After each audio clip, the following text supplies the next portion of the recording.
Hai Podcast Indonesia, kanal Psikologi untuk Bangsa, persembahan channel Fakultas Psikologi Universitas Pancasila. Kita ketemu lagi dengan saya, Aisyah, biasa dipanggil dengan Mbak Caca. Kali ini kami akan membicarakan tentang fake news langsung dari ahlinya, yaitu Mbak Vinaya, dosen Fakultas Psikologi Universitas Pancasila untuk Psikologi Sosial, yang saat ini sedang mengambil gelar doktoral dengan fokus penelitian fake news. Nah, kita kenalan dulu. Halo Mbak Naya. Halo, Cak. Nah, Mbak Naya katanya lagi meneliti tentang fake news ya, gitu. Kita tuh mungkin deh sering ya dengar istilah fake news gitu kan. Apa sih sebetulnya fake news gitu? Mungkin istilah awam ya taunya hoax gitu ya. Nah, mungkin Mbak Naya bisa ngejelasin fake news sama hoax itu sama atau enggak. Terus gimana sih fake news itu sebetulnya? Silakan Mbak Naya. Oke, terima kasih Cica. Ya, jadi tentang fake news sendiri ya. Jadi kalau hoax itu memang lebih istilah populer mungkin ya Mbak Caca ya. Jadi sebenarnya kalau dilihat beda atau sama ya sebenarnya sama aja ya, merujuk pada kalau di Indonesia kan itu mungkin berita palsu ya atau berita bohong gitu ya, kita nggak jelas gitu. Jadi kita sering bilang tuh hoax tuh gitu ya. Tapi kalau dalam segi ilmiah itu sebenarnya nggak ada, jarang banget gitu ya, bahkan nggak bisa tidak ditemukan ada ngomongin hoax gitu ya, tapi istilahnya itu sering fake news, terus kemudian sering juga misinformation, ada yang bilang juga disinformation gitu atau incorrect information. Jadi istilahnya mungkin lain, tapi sebenarnya kalau dilihat barangnya sama aja sih gitu. Nah, fake news itu apa sih gitu ya? Jadi kalau dalam segi literatur sendiri ya sebenarnya ada dua kata kunci utama ya. Yang pertama itu memang ada niatan untuk menipu orang gitu. Jadi disebut fake news kalau memang ada niatan untuk menipu gitu ya. Dan yang kedua itu beritanya itu harus didasarkan pada fakta atau bisa diverifikasi. Jadi kalau berita-berita yang tidak bisa diverifikasi itu sebenarnya kita susah nih untuk menggolongkan itu sebenarnya fake news atau tidak. Jadi kalau dilihat ya sebenarnya variasi berita tuh banyak banget Mbak Cece. Jadi kayak misalnya ada yang disebut sebagai berita satir gitu ya. Berita satir itu sebenarnya untuk lelucon aja, tapi kadang tuh orang salah paham. Jadi misalnya gini, MUI menerbitkan fatwa kalau makan bubur ayam harus diaduk, misalnya gitu. Oke. Itu kan sebenarnya buat guyonan doang ya, gitu. Tapi kadang-kadang orang percaya loh, wah ternyata harus diaduk nih gitu ya. Padahal tuh sebenarnya jadi kalau berita kayak gitu tuh tidak bisa digolongkan sebenarnya sebagai fake news, karena sebenarnya tujuannya untuk entertain doang gitu.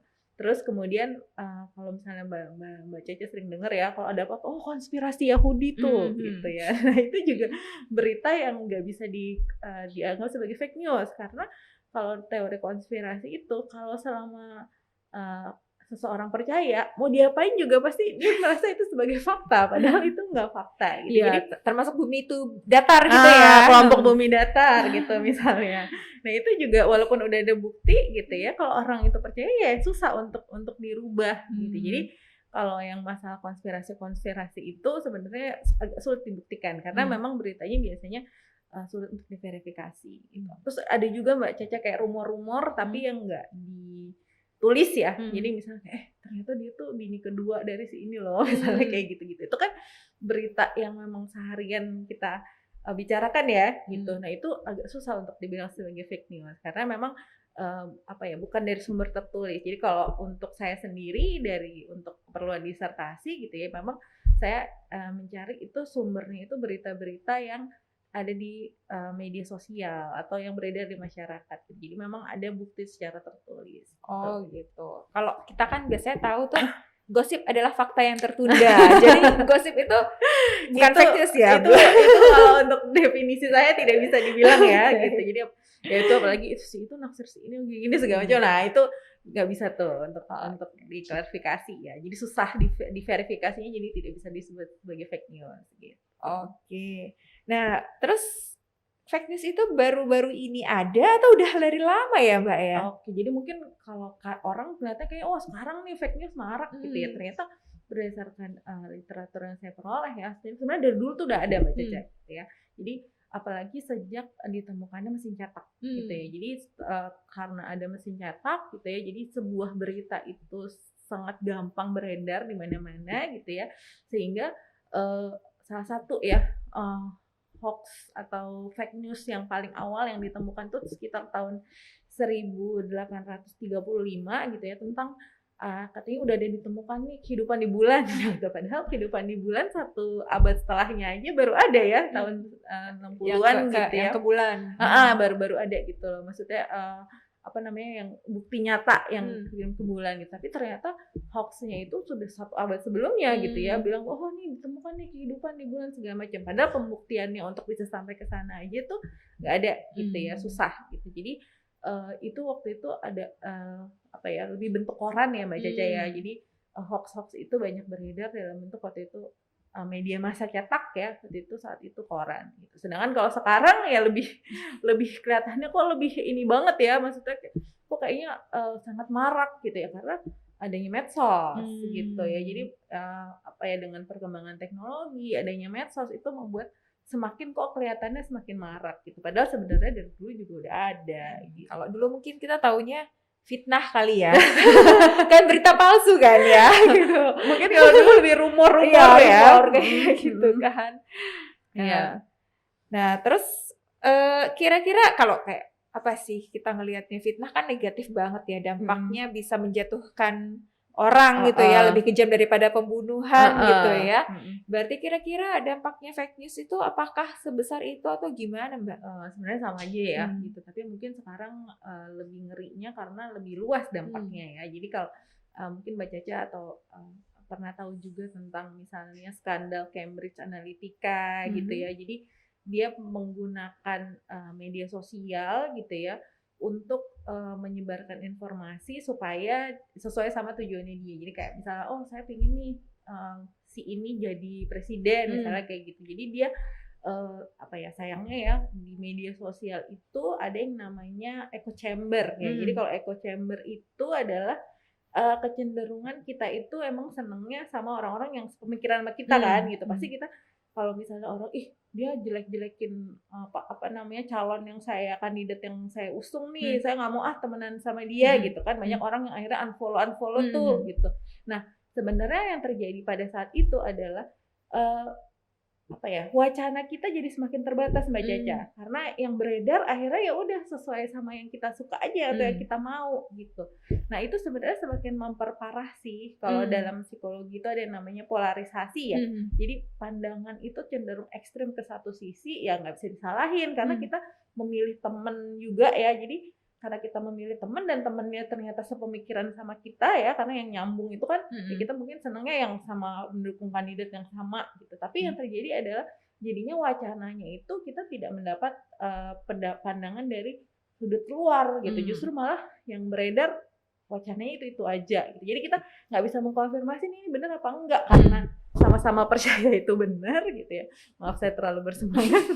Terus jadinya beredarnya situ-situ aja. Sama satu lagi ada yang namanya filter bubble. Jadi kalau filter bubble itu memang mekanisme yang dibikin di algoritma media sosial kita ya. Jadi kalau kita udah ngeklik satu, misalnya kita ngeklik inilah, misalnya Mbak Caca lagi pingin beli jilbab gitu ya, pasti nanti media sosialnya semua keluar jilbab gitu kan. Itu udah ini banget ya. Nah sama kayak gitu. Jadi ketika kita misalnya udah ngeklik satu kandidat gitu ya, terus nanti pasti media sosial kita akan menawarkan informasi terkait kandidat itu gitu kan. Jadi yang terjadi adalah ya udah wawasan kita ya gitu-gitu aja. Ketika misalnya kita menyepakati satu hal ya kita nggak akan keluar dari situ kan gitu, karena ya baik algoritmanya ataupun pilihan pertemanan kita ya di situ-situ aja gitu. Jadi karena semua orang mendukung ya kita ngerasa ya benar-benar aja gitu. Mungkin orang-orang pendukung bumi datar itu ya temennya juga kayak gitu kan gitu. Jadi ketika dia temennya kayak gitu, dia ngeklik informasi bumi datar, ditawarkan informasi bumi datar lagi, ya dia tidak akan dapat informasi bumi bulan gitu, karena memang ya dalam segi media sosialnya memang mendukung itu gitu. Nah itu sebenarnya yang semakin memperparah Mbak Aisyah gitu. Jadi tadi kalau dilihat dampaknya apa ya, satu dari segi politik ya itu ngaruh banget. Mungkin kalau sekarang lagi sepi-sepi nih karena belum ada pemilu. Iya. Terus nanti lihat kalau udah mendekati pemilu atau pilkada, pasti itu banyak banget gitu kan yang akhirnya beredar gitu ya, menjatuhkan kandidat yang satu lah gitu-gitu segala macam, terus antar kandidat saking menjelekkan. Mungkin kita tahu juga ya, nyangkutnya ya, walaupun 2019 kemarin udah lama ya eksesnya gitu ya, tapi ada loh yang masih sampai berantem sampai sekarang, bahkan nggak mau ngomong antara anggota keluarga misalnya, Ya, seperti bisa. itu. Nah itu ternyata memang dari hasil penelitian juga kayak gitu ya, walaupun itu ranahnya besar negara gitu ya, ternyata aksesnya secara interpersonal tuh ngaruh gitu ya. Terus kemudian itu tadi mempengaruhi keputusan dalam kandidat yang mau kita pilih siapa nih gitu ya. Walaupun ini sih Mbak Caca, penelitian ya, jadi kan sebenarnya mungkin saya refer ke disertasi saya ya. Kapan sih penelitian tentang fake news ini marak ya? Sebenarnya tuh maraknya tuh sejak Trump terpilih jadi presiden. Di 2016 ya di Amerika Serikat, karena dianggapnya itu Trump bisa naik nih karena fake news nih gitu. Jadi banyak fake news yang kira-kira mendukung dia gitu ya, sehingga akhirnya orang-orang itu lebih cenderung memilih dia gitu. Nah, tapi ternyata setelah kebelakangan ini dilihat gitu ya, ternyata tuh sebenarnya orang itu sebenarnya sudah punya pilihan Mbak Caca. Jadi sebenarnya sangat susah untuk dengan adanya fake news itu membuat orang berganti pilihan tuh sebenarnya sangat susah gitu ya. Jadi sampai saat ini yang pernah saya baca gitu ya, survei-survei itu bilang sebenarnya orang itu sebenarnya udah tahu loh dia mau milih siapa. Jadi sebenarnya dengan adanya fake news itu lebih memperkeruh suasana saja, tapi justru sebenarnya gini, fake news itu justru semakin meyakinkan pendukung loyalis bahwa pilihannya benar. Karena yang dia mau lihat tuh sebenarnya fake news jelek dari lawan politik gitu. Jadi dia cenderung mengabaikan tentang kandidatnya, walaupun jelek-jelek tentang kandidat yang dia pilih, karena dia sudah punya pilihan sebenarnya nggak terlalu ngaruh gitu. Tapi justru itu membuat dia semakin yakin, tuh kan jelek kan tentang dia kan gitu. Nah ini pilihan gue nih yang benar gitu. Jadi itu ada selektif milihnya tuh sesuai sama kebutuhan gitu loh manusia gitu ya. Terus kemudian dari segi ekonomi juga pernah ada kejadian tuh di 2013 gitu ya. Itu ada di Twitter tiba-tiba bilang bahwa Obama itu kena ledakan gitu. Itu tiba-tiba pasar saham Amerika langsung turun dan rugi sekian miliar gitu. Jadi mungkin kelihatannya cuma kecil ya, ternyata eksesnya terutama kalau menyangkut orang-orang tenar atau politisi itu ternyata aksesnya sangat besar gitu. Terus mungkin yang paling sekarang yang currently ini tuh nyangkut juga tentang kesehatan terutama bisa mengancam jiwa ya Mbak Caca. Jadi kayak banyak yang mungkin pernah dengar ya, ayah saya meninggal karena dengar percaya tentang hoax tentang COVID itu nggak ada, misalnya kayak gitu, nggak mau vaksin. Nggak mau vaksin. Mungkin Mbak Caca punya pengalaman banyak yang tidak mau vaksin. Banyak bertemu gitu dengan orang-orang yang seperti itu. Nah itu tuh ternyata boleh jadi tuh karena hoax gitu. Ya. Jadi aksesnya cuma informasi, mungkin Mbak Caca juga pernah dengar infodemik ya, gitu. Jadi memang kesimpang siuran berita tentang COVID yang akhirnya dampaknya lebih parah dari COVID itu sendiri, gitu. Jadi memang dari hasil penelitian ya, hoax-hoax tentang bahwa misalnya COVID itu nggak ada, secara politik itu cuma untuk ngejual vaksin doang, segala macam kayak gitu kan banyak ya. Itu tuh sebenarnya memang menurunkan intensi orang untuk mau pakai masker dan mau vaksin gitu. Itu kan sebenarnya ekses lebih jauhnya adalah bisa mengancam jiwanya dia sendiri dan orang lain ya Mbak Caca ya. Jadi maksudnya ya hal kecil mungkin ya awalnya gitu ya, tapi ternyata eksesnya itu jauh sekali gitu. Mungkin di awal-awal pandemi kita ada berita-berita di mana keluarga-keluarga pasien COVID yang meninggal nggak mau dimakamkan secara seharusnya, nggak mau deket gitu ya, maksudnya nggak mau di pemakaman yang biasa gitu ya. Iya, dikeluarkan jenazahnya terus dipeluk-peluk padahal itu jenazah COVID itu kan akibatnya ya, dan akhirnya banyak sekali yang juga ikutan kena gara-gara itu kayak gitu. Itu sampai mengancam nyawa juga gitu kan.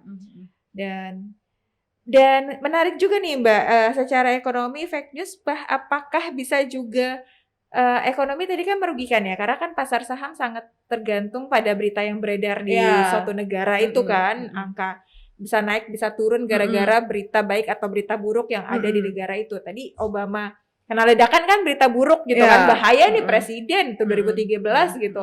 Kalau sampai kena ledakan kenapa kan negara bisa terancam, maka saham jadi turun gitu kan. Itu akibatnya kayak gitu.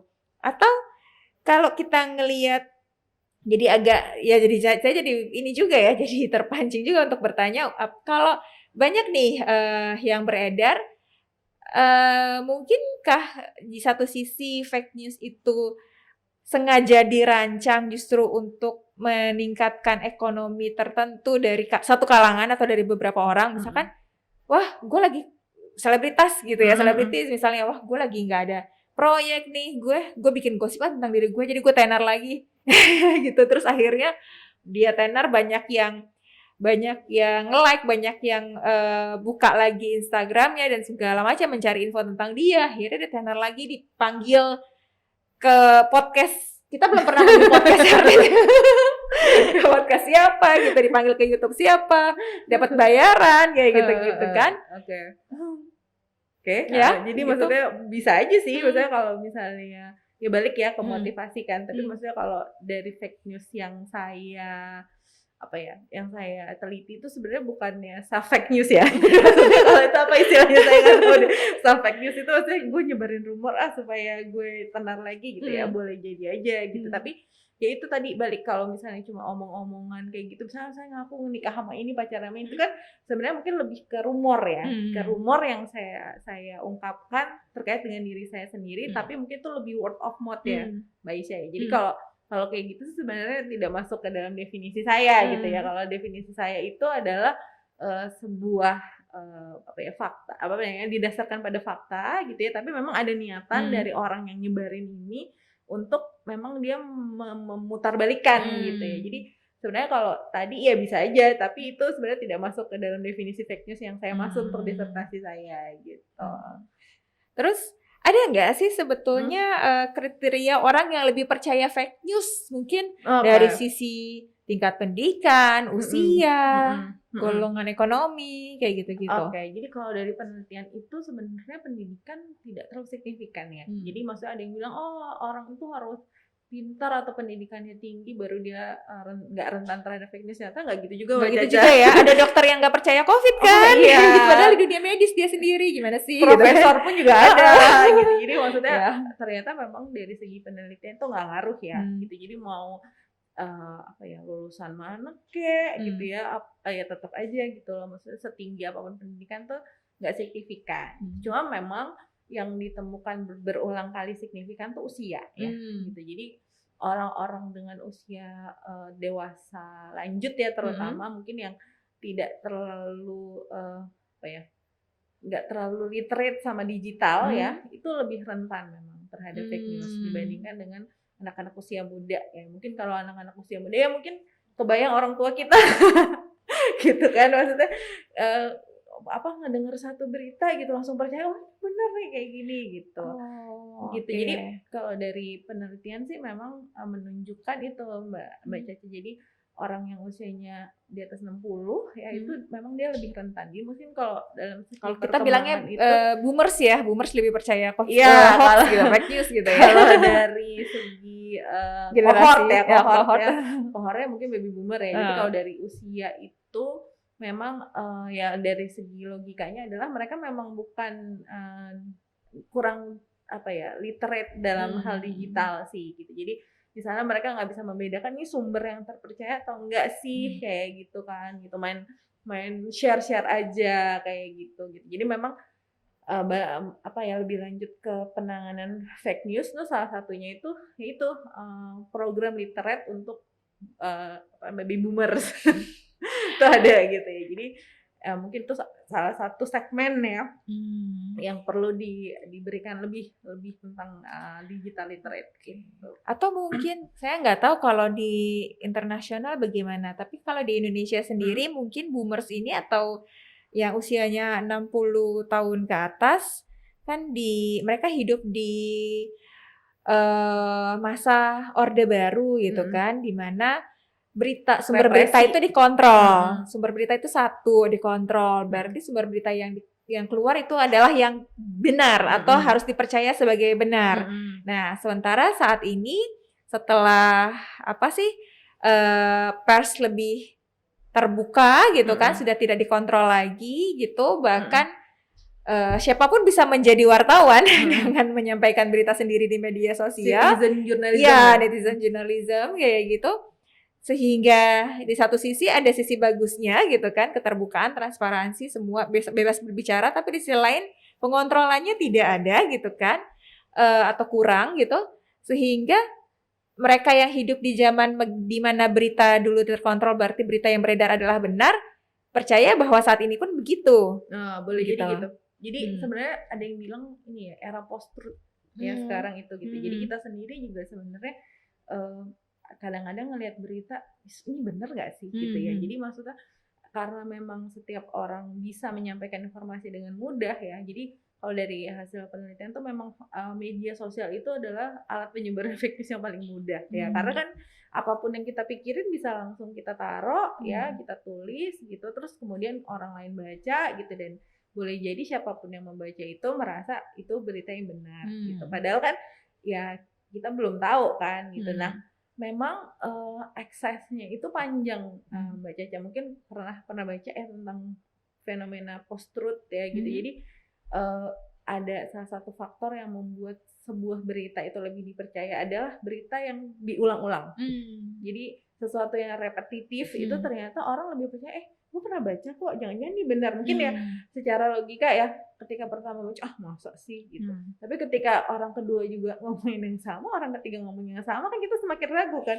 Nah, jadi ini benar apa enggak sih gitu. Jadi salah satu faktor yang menyebabkan sebuah berita itu lebih dipercaya ya, itu adalah salah satunya adalah berita yang repetitif gitu. Jadi apa ya, kayak sebenarnya ini juga yang digunakan untuk pemilu ya, fake news berkembang itu ketika dari banyak sumber ngomongin yang sama, kan orang berasumsi oh ternyata benar gitu, padahal itu sebenarnya nggak benar gitu. Jadi memang itulah salah satu apa ya, kenyataan yang kita hadapi ya, era post truth gitu ya. Jadi ya kebenaran itu jadinya serba relatif gitu, apalagi sesuatu yang diulang-ulang. Jadi ada satu penelitian ya yang pernah saya baca, mungkin karena saya mahasiswa S3 bacaannya jadi ya jurnal gitu ya. Jadi apa namanya?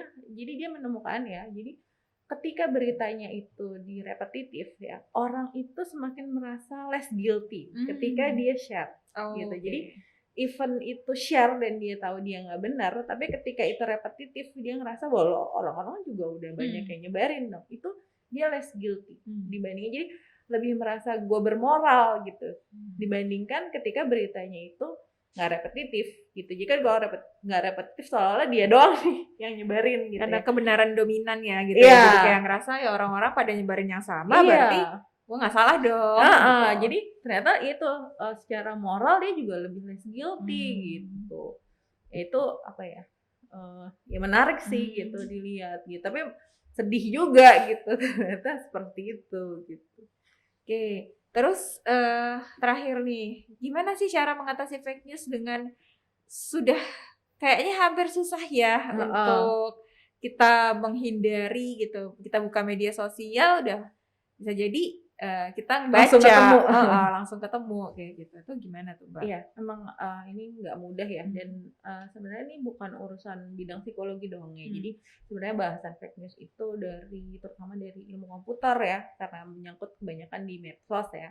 Terus kemudian dari segi ilmu komunikasi, ilmu psikologi juga gitu ya. Nah, kalau dari ilmu komputer sendiri ya, yang paling ideal banget ya mereka itu, mungkin Mbak Caca juga tahu ya, kalau sekarang itu kalau sudah beredar fake newsnya itu kita bisa ngecek di Cek Fakta ya. Jadi ada satu web yang bisa kita kunjungi, kita bisa ngelihat, bisa masukin isu yang mau kita lihat itu benar atau enggak di situ ya. Tapi memang kelemahannya Cek Fakta itu banyak yang dilakukan juga oleh manusia. Jadi biasanya ada jeda tuh antara berita beredar sampai akhirnya dicek oh ini benar atau enggak. Itu biasanya ada jeda gitu, karena yang melakukannya juga manusia gitu. Jadi kalau jangka waktunya sudah agak lama, itu biasanya mungkin bisa ditemukan di Cek Fakta. Tapi ternyata enggak semua berita bisa gitu kan di Cek Fakta. Nah, sehingga beberapa ahli komputer mereka tuh punya mimpi yang cukup ideal ya, yaitu dia pingin gimana caranya supaya si berita ini sebelum beredar kalau dia fake news itu udah langsung nge-ban sendiri. Wow. Ya, jadi salah satu literatur yang saya cari gitu ya, itu dia benar-benar sangat mendefinisikan. Jadi si penulisnya ini dia tuh bercita-cita itu tadi Mbak Caca bikin alat atau algoritma di mana sebelum beredar tuh udah ngedrop sendiri nih gitu. Nah, sehingga awal pertama yang dia lakukan dia harus mendefinisikan dulu kan fake news itu apa, sehingga nggak semua berita akhirnya nanti ke-ban gitu kan. Nah, ternyata mendefinisikannya itu juga nggak mudah gitu, karena ternyata fake news itu range-nya itu sangat bisa dibilang sangat besar gitu ya. Kadang satu berita itu nggak sepenuhnya salah tapi juga nggak sepenuhnya benar. Kadang kayak gitu. Kadang berita-berita itu juga misalnya kayak opini ya, opini itu kan kita nggak bisa bilang fake kan, karena memang ya orang Pendapat dia orang. ngomong kan, misalnya dia bilang pemerintah gagal gitu misalnya, itu kan nggak bisa dibilang sebagai fake news juga kan, karena ya terserah dia dong, dia punya opini kenapa sampai dia bisa bilang pemerintah gagal gitu ya. Ternyata tantangannya emang nggak semudah itu gitu ya, untuk pertama kali awalnya aja mendefinisikan fake news apa aja itu susah gitu, apalagi nanti dia sampai bikin mesinnya ya. Jadi yang saya baca itu cita-cita dia kayak gitu, tapi awal pertama dimulai dengan mendefinisikan dulu kan supaya dia nggak salah ban tadi. Nah, itu juga ternyata sulit gitu ya, tapi memang ada upaya-upaya terutama intervensinya dari filter bubble yang Mbak Caca ya. Jadi algoritmanya itu gimana caranya supaya algoritmanya itu kita juga terpapar dengan informasi di luar dari yang kita klik gitu. Walaupun memang tujuannya itu kan sebenarnya untuk meningkatkan secara ekonomi ya.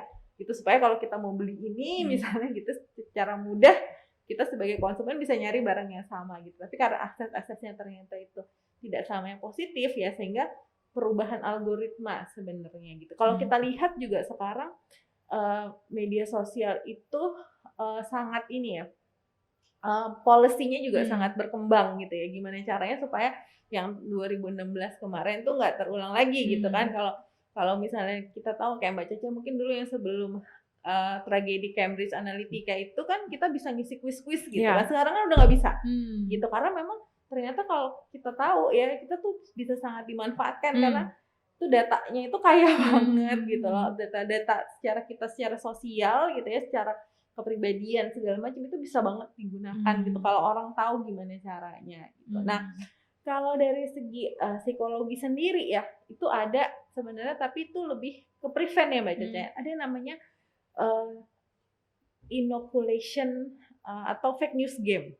Ya, jadi yang dia lakukan itu sebenarnya prinsipnya kayak vaksin ya. Jadi kan vaksin itu kan sebenarnya kan virusnya dikasih ke kita kan gitu. Nah, itu sama gitu. Jadi gimana caranya justru virusnya itu, virus fake newsnya itu dikasih ke kita. Caranya gimana?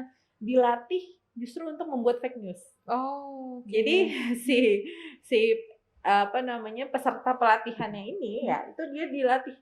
Sebenarnya orang itu cara bikin fake news tuh gimana sih? Misalnya clickbait, clickbait. Terus kemudian biasanya hal-hal yang misalnya gede dikecilin, atau hal yang kecil-kecil malah digedein misalnya kayak gitu. Nah, itu ternyata terbukti sampai saat ini salah satu hal yang positif dan bisa digunakan untuk mengurangi penyebaran fake news Mbak Isya. Jadi justru pelatihan gimana caranya orang justru disuruh buat bikin fake news. Karena mereka jadi tahu, jadi sadar gitu ya. Ini cuma clickbait kok, ini mah bohong kalau udah melihat berita jadi besar-besarin. Jadi mereka sendiri sadar karena mereka pernah lakukan itu. Iya, gitu. Karena mereka bikin kan. Jadi mereka gimana caranya supaya gue bikin fake news gitu kan. Jadi mereka tahu tuh teknik-teknik, taktik-taktik bikin fake news gitu. Nah, itu kalau udah yang lebay udah pasti mereka udah punya pikiran bahwa kalau itu udah lebay udah pasti salah nih. Gini, apa yang dilakukan di malam pertama apa gitu. Kliklah ini misalnya kayak gitu udah pasti tuh. Elon Musk sudah menyiapkan ke Mars bulan depan.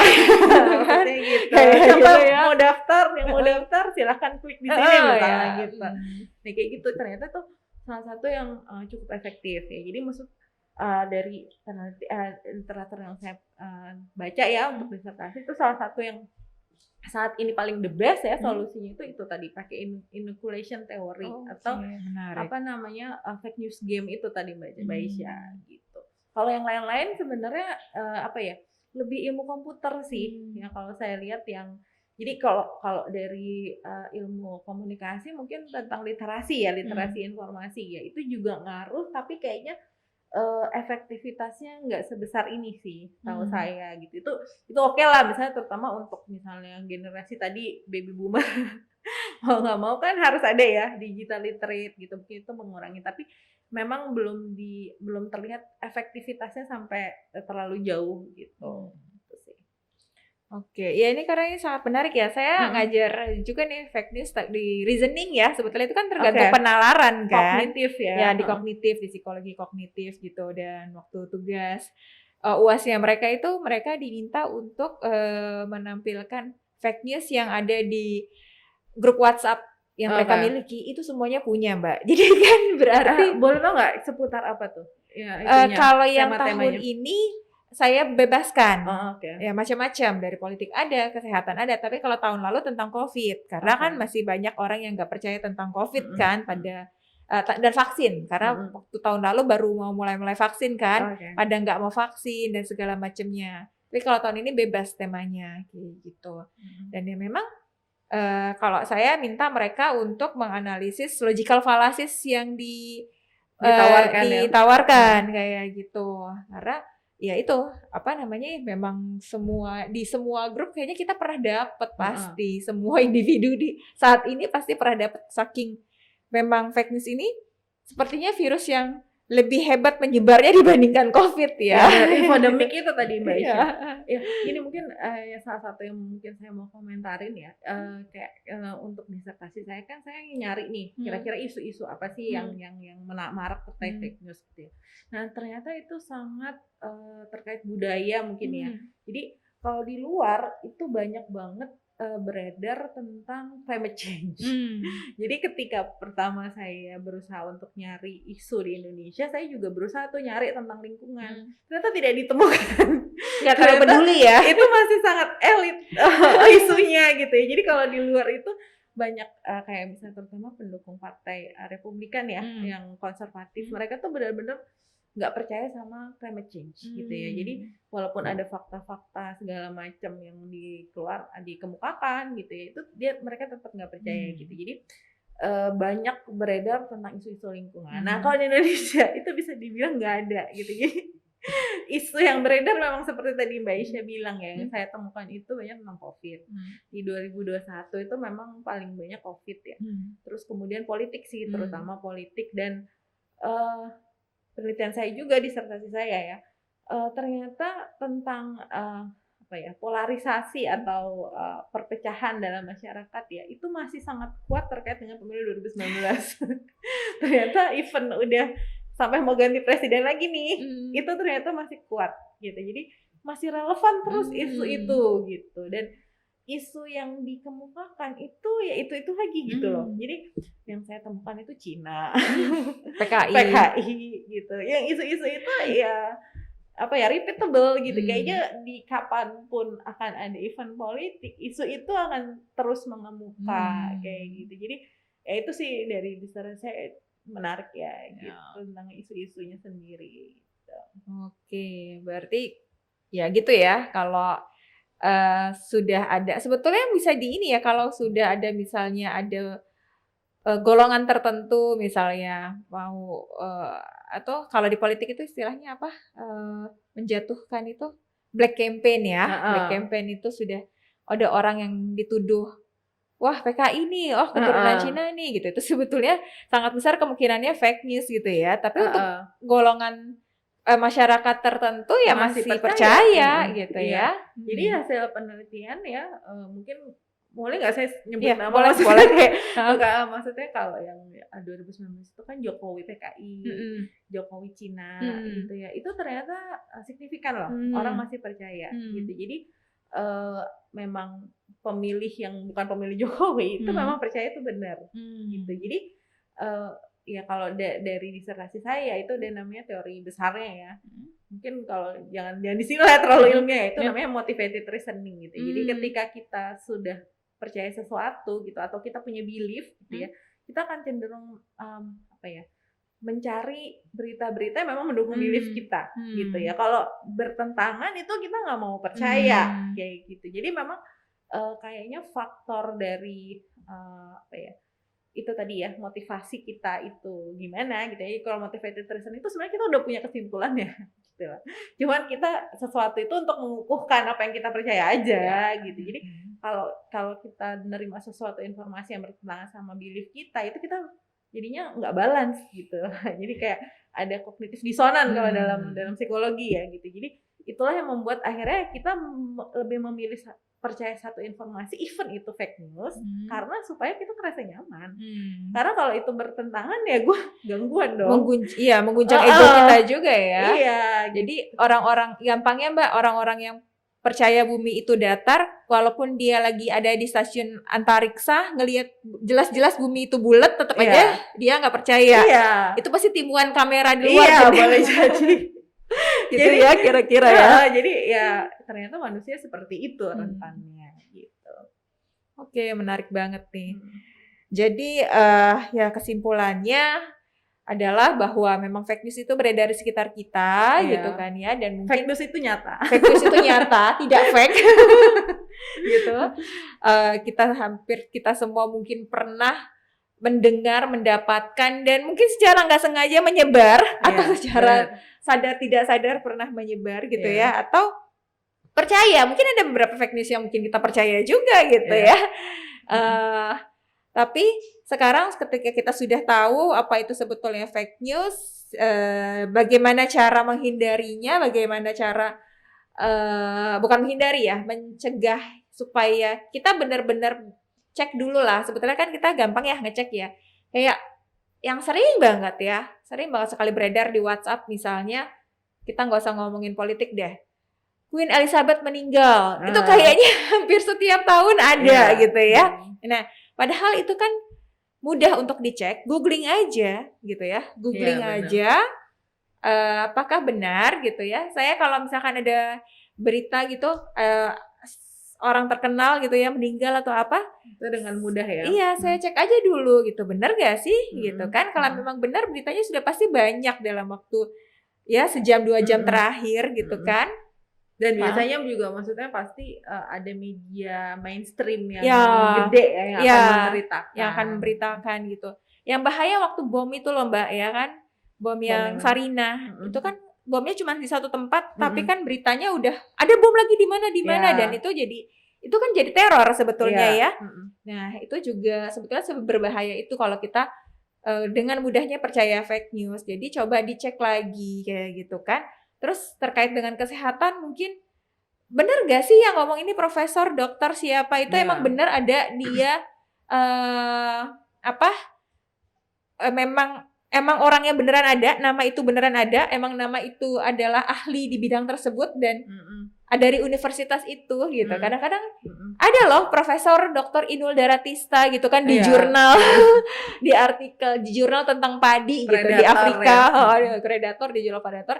Kalau kita nggak ngecek gitu orang Afrika sana, mungkin karena itu jurnalnya beredar di sana, mungkin percaya aja nih ada ini gitu. Tapi kan sekarang kita bisa cek gitu ya, gampang. Jadi manfaatkan teknologi media sosial itu untuk kita ngecek, bukan kita terbawa, bukan kita jadi berdampak negatif kita gitu kan ya. Gampang kok sekarang ngeceknya gitu. Dan ya itu setidaknya untuk diri kita sendiri lah. Mungkin kalau untuk orang lain agak susah memang tadi yang Mbak bilang, kita mau ngomong sama orang yang udah percayanya begitu memang udah susah. Setidaknya di kita sendiri aja dulu nih. Kita cek and recheck lagi deh suatu hal kalau itu benar atau nggak benar kayak gitu. Itu dengan mudah kok gitu ya. Karena penonton saya podcast Indonesia ini kan harapan kita semua adalah sebagian besar mahasiswa fakultas psikologi lah kayak gitu kan. Masa sih mahasiswa gampang kena fake news kayak gitu. Tapi kenyataannya emang nggak ngaruh. Pendidikan ya. Terus sama ini mungkin yang sebelum diakhiri maksudnya. Ternyata dari penelitian ya, kan orang anggapannya gitu ya, bahwa berita yang lu sebar itu adalah berita yang lu percaya sebagai benar. Ternyata enggak juga loh. Jadi ternyata kalau dalam psikologi itu ada misalnya penelitian tentang fake news itu tentang lu percaya apa enggak dengan beritanya. Terus kemudian tentang behaviornya lu mau share apa enggak gitu ya.